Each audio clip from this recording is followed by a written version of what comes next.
11:55. So here we go. Starting off our program today, our friend Mr. Chris Funnell. Chris Funnell, CLU, is an independent life insurance broker and president of TermCanada.com, an online firm he founded in about 1996 to make finding the best term rates fast and easy. Today, he helps literally hundreds of families each year protect their futures with life insurance. And he does all of it in his underwear. Well, actually not true. All of it, where is he? All of it, all of it from the comfort of his home office because of this extraordinary distance selling protocols that are now being adopted by carriers all over for their online services. Today, with the power of online comparison software and the personalized help of a professional life insurance broker like Chris, TermCanada.com's high-tech, high-touch approach, despite the fact he has no cell phone, has given its customers the best of both worlds, great protection and great rates. Chris is a true professional who has made what is usually the toughest job something that he leverages for amazing success. Today he lets us in on his secrets about selling on the telephone with his talk, How to Give Good Phone. If you were always told you couldn't sell life insurance over the phone, stand by to be amazed and surprised, because he will show you how. Chris is an expert on using the telephone to sell life insurance over the phone. Please give a warm Canada Sales Congress welcome to Mr. Chris Funnell. Chris.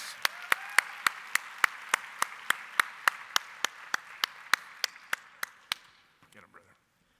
Thank you, Jim, and thank you for the title of this presentation.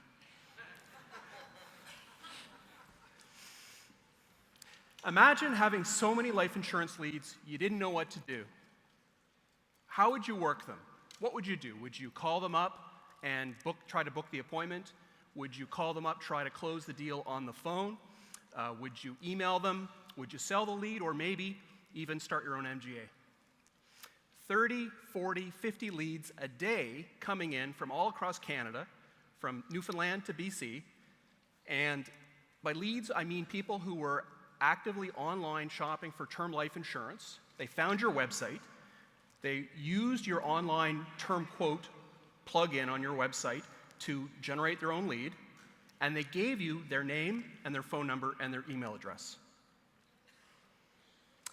I'm Chris Funnell, and this was me about 12 years ago. I was a mid to early 30s, young, inexperienced life insurance broker. Didn't have a lot of sales experience. It didn't come up through the agency sales system, and didn't really have much of a track record of success. So all of a sudden I had this wall of leads coming in every day, crashing in every day. And it was great because I had a ton of leads to work with, but it was also kind of scary because I didn't want to blow the opportunity. So what did I do? Well, the short answer is I picked up the phone and I started to talk to people. I had conversations with people about their life insurance needs. And basically, over and over again, through thousands of phone calls, through a process of trial and error and correction, I was able to get good at selling life insurance over the phone. So what did I learn from this experience? Well, the first thing I learned was that there's a lot of Bill Clintons and Barbara Bushes looking for life insurance. And their phone number was always the same, 967-1111. But seriously, what I found was about 40% of the leads that I received through my website were bogus, but 60% of them were valid leads, actual, real people who were on your website who have some serious interest, or to some extent a serious interest about life insurance. So they were really good leads, and some of them were really good leads. So the second thing I learned is that the way that you make the phone call, so your intent, your goal for the call, how you sound, so the pitch of your voice, the pace of your speaking, your tone of voice, the words that you choose, so for example, formal versus informal language, and as importantly, the questions that you ask. It makes a huge difference, or as if Donald Trump was here today, he would say it makes a huge difference. So when I say a big difference or huge difference, I mean the difference between, for example, closing 1 in 24 leads and closing 1 in 6. I mean, that's like 300% more apps written, 400% more commission, so it's a big deal. So buyers instantly form an opinion of you based on the sound of your voice. And the best voice to use is a casual, friendly, confident, comfortable voice. And attempt to be as normal and as real and genuine as possible. Even slightly informal. So for example, if a client says, "Chris, how are you?" I'd say, "I'm doing great. How are you today?" So a little bit informal is always a really good thing on the phone. And I think the key to achieving the right telephone voice is that deep down you believe that you have your client's best interests at heart. And the other thing is that you know that your clients will be better off working with you. So I'll talk more about the phone in a few minutes. So here I was generating all these leads, writing 200 cases a year. You know, it was going great, won some sales awards at my MGA, making a good living, and most importantly, I was helping a lot of Canadians. So everything was going great until one day I get a phone call from my MGA. And the harbinger of the bad news is at the back there, Greg Osmack. So thanks, Greg, for that phone call. So what Greg said to me is, "Chris, we have a problem. We've been getting phone calls from the insurance carriers, and they want us to explain this black box, which is your business. They're asking, where are all these leads coming from? Where are the applications coming from, and how is Chris writing the applications?" So I immediately recognized this as a big problem because my greatest fear then, and it is still today now, that one day the insurance companies will pull the plug and say no more non-face-to-face applications. So that would be really bad for my business. So I immediately called my friend and mentor, Jim Ruda, and I said, "Jim, 911, 5-alarm fire. I don't want to lose my ability to write business anymore because it's my livelihood. What do we do?" And Jim said, "No problem. What we're going to do is we're going to put down your system or protocol of how you do your business over the phone. We're going to put it in writing, and we're going to emphasize what are the key components of your system, including why it's a robust and compliant system." And that's exactly what we did. So we put that in writing, and I have a copy of one of the originals here, the Term Canada 44-point tele-app protocol. And I'm not going to bore you with all the details, but if anybody wants a copy of this, I'm happy to email it to you. So please just give me your business card later, and I'll email it to you tomorrow.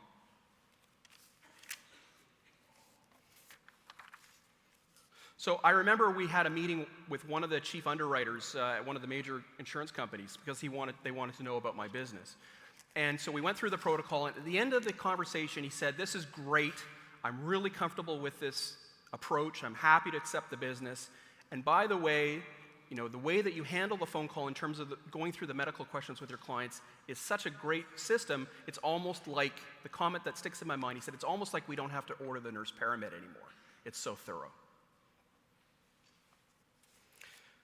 So let's talk about the phone some more. So I know a lot of you think that the phone is like the ugly stepchild of selling. It's second fiddle to face-to-face selling, and I can understand that.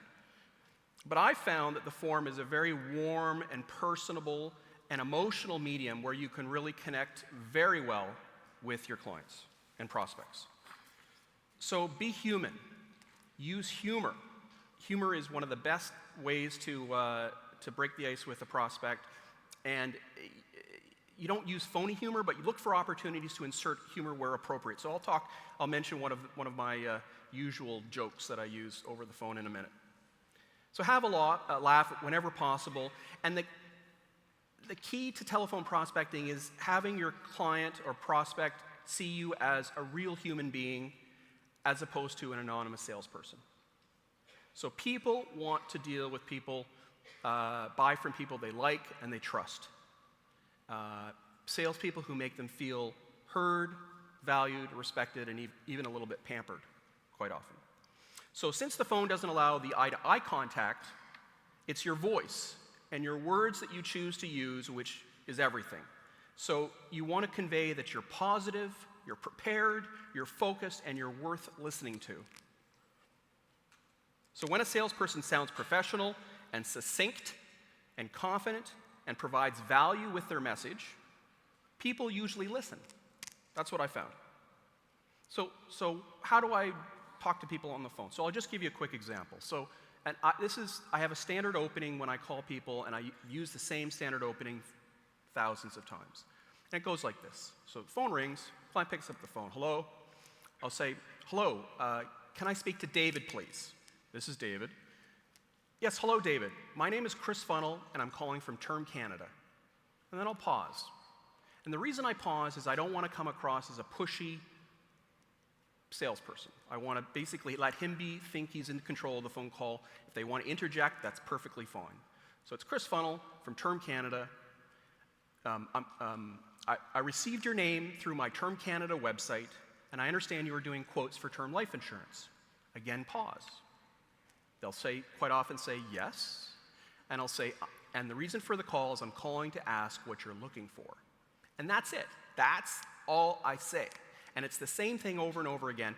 And the reason I ask that is I want to get people talking. I want to get through the initial introductions phase without any major objections. And I want to get people to talk to me about what they're looking for, what's in their agenda, their needs, what their thinking is. And they'll say to me, usually they'll say, oh, Chris, yeah, thanks. I was on the site, I was looking at quotes, something's happened. They won't say something happens, but they'll tell me about the change in their life. They'll say, yeah, we just had a baby. We just took out a mortgage. We just moved. Family member passed away, and we realized we need insurance. Like, there's 1,000 reasons why people want insurance, and they're all good reasons. So basically, they tell me what they're looking for, why they're looking for it, and that gives me a really good better understanding of their situation. So then the phone call goes on from there, and I'll ask them some more questions. I won't bore you with exactly what I say, but I'll say, how much insurance are you thinking about? What was the reason you're thinking about insurance? Things like that. And then I'll do some quotes real-time quotes with them, give them some numbers, and I'll follow up with an email. So that's the goal of my call, is to email clients. A lot of them will buy from me, and we'll talk about closing in those scenarios right on the first call, but generally speaking, it's totally low-key. Here's the information. I'm happy to email it to you. Here's how it would work. Great. Now, so I often have multiple phone calls with people, and on the second and subsequent calls, it's always kind of the same. It's, somebody answers the phone, and I will say something like, hi, David, it's Chris Funnell. How are you today? And I'm trying to put as much warmth and friendliness and sincerity into my voice as I can generate. I want people to feel my presence as a salesperson and confidence. Not as a salesperson, as a real person, but not as a salesman. That's the goal. Real person to talk to. So let's talk about questioning on the phone, because it's so important, so critical. So people expect when you're talking to them on the phone that you're going to pitch them, that you're a salesperson, and here comes the pitch, right? What if we don't pitch at all? What if we just ask questions? Good questions. It conveys to clients that you want to understand them and what they want and what they need, and if then they understand that you're trying to figure out if there's something you can offer them, something of value. Also, questions give us an ability to understand how a client thinks, which then gives us more information how we shape and craft our recommendations, especially around product, so you can make sure that the product matches the need. Also, good questions can focus and direct a call and lead to the desired outcome that you're looking for, which is usually to email a quote for me. And I'll talk about one of the ways I direct a call in a minute. So open-ended questions are critical because it encourages a prospect to talk in depth about their needs, what they want. But remember, when you ask a question, don't talk, be quiet. Listen to the answer, don't interject, don't cut them off. So here are some of the examples of open-ended questions that I use all the time. So I mentioned one earlier. I'm calling to ask what you're looking for. Great question. May I ask, what is the reason that you're thinking about life insurance? May I ask, do you currently have any life insurance? Do you currently have the bank's mortgage life insurance? Great question. So here's the question that I love the most. And I use this all the time for a number of reasons. One, it gets people talking. It also it's a little bit humorous, but it also focuses the conversation. People, like sometimes I'll call people and I say, what are you looking for? And they say, well, I'm not really sure. I say, well, are you thinking about a 10-year plan, a 15, 20-year plan, or had you thought about it very much? Well, I haven't really thought about it very much. Okay, so this is what I'll say. I'll say, Mr. Prospect, David, when I talk to clients, they usually tell me that the reason they want insurance is either because they have kids or a mortgage or both. And I'll chuckle a little bit. And I'll say, may I ask, do you have kids? Do you have a mortgage?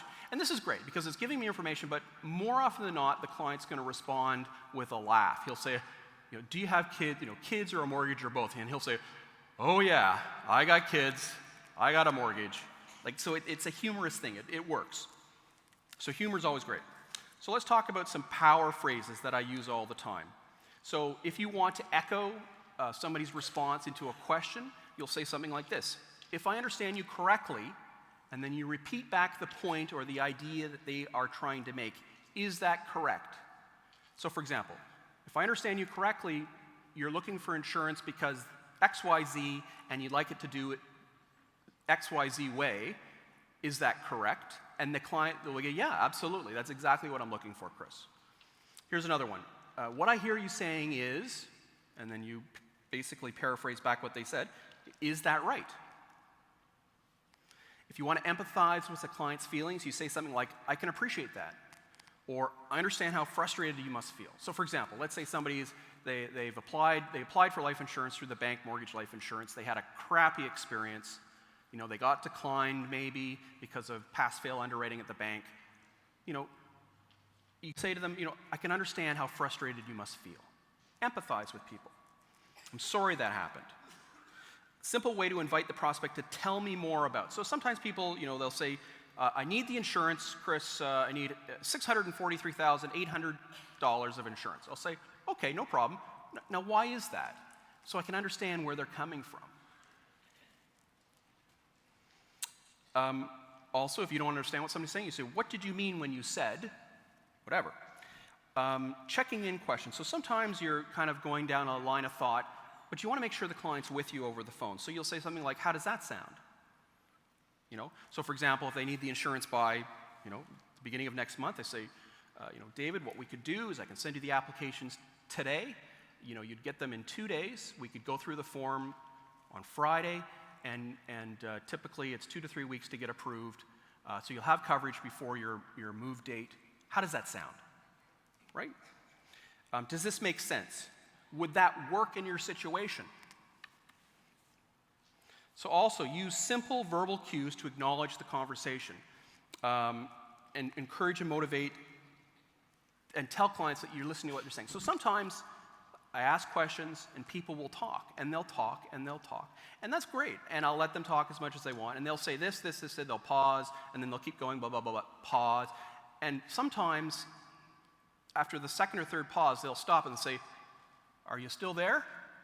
Because I haven't said anything for 15, 20 seconds. And I'll say, oh yeah, I am still here. So it's not ideal, but it's not a terrible thing. So what you can do is when people are talking, you use short listening, verbal cues, saying, I'm here, I'm listening, I'm with you. So things like, yes, good, right, sure, definitely, or my favorite is absolutely.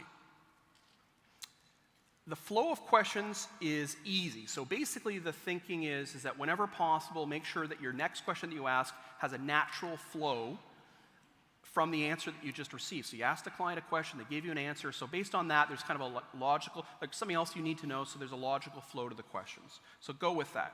So questioning is that it's kind of a dance where they give you information, you respond, excuse me, you respond, and it's back and forth. So it's a give and take. And you want to move the questions in a natural direction, but also you want to move the questions in a way that aligns to the focus and direction that you want to go, and also in the way that you know it's going to benefit the client. So let's talk about closing for a minute in my last 50 seconds. So I don't really close at all. It kind of just happens. So I'm on the phone with clients, and they'll start asking, how does this work kind of questions, like process questions. What would be the next step? Would I call the nurse? Would she call me? Like those kind of process questions. So these are great buying signals.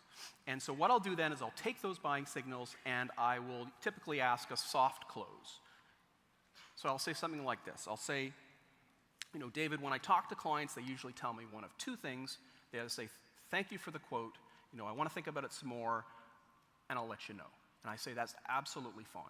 The other way clients often say to me is that they've already shopped around, they already know that these are the best rates, and they want to move forward, get the process rolling. So, David, which way would you like to go? And I'll say it like that. And surprisingly, a lot of people say, you know what, right, you're right, Chris, absolutely, let's just get this going, move forward, let's get the application done.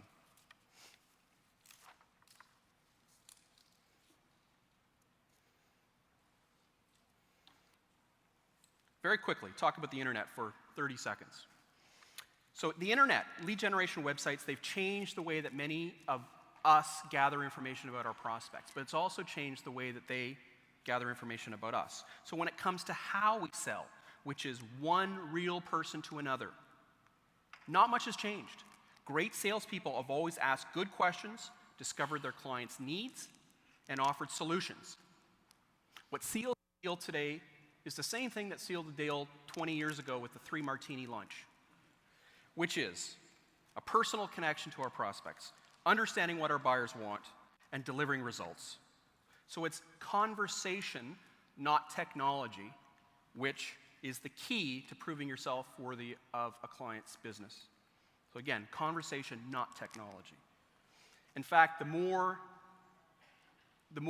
crazy we get in terms of our technology-driven world, the more people appreciate the value of you calling them up and having a real contact with them. They'll say, thanks for calling. So the internet is not the be-all and end-all for our sales challenges. Selling is still about selling people to people and deal closing.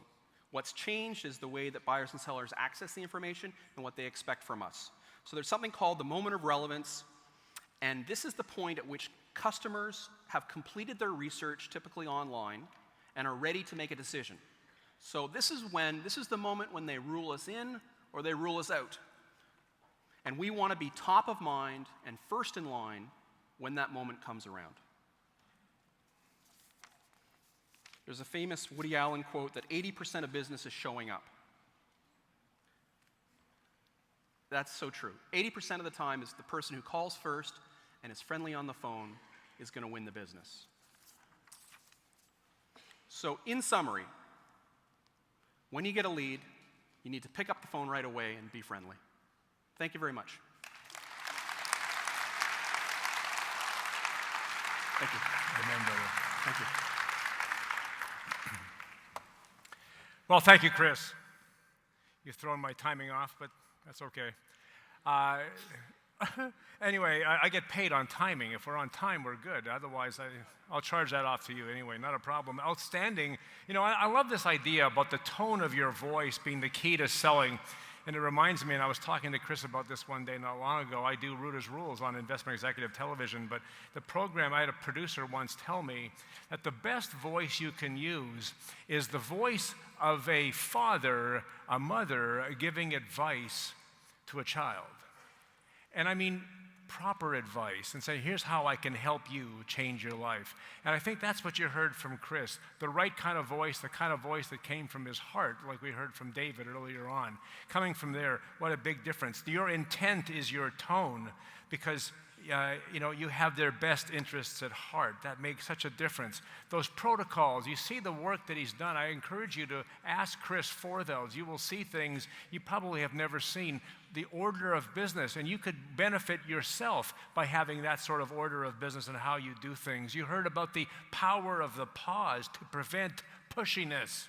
I love alliteration, and that's a big part of that. The power of a pause to prevent pushiness. You want to be a real person, not what they think of as a prototypical salesperson. You don't pitch, you let them explain. And finally, I'll look at it this way. Chris has never taken the counselor selling program that some of you, as I have, taken many years ago, but he really could teach it.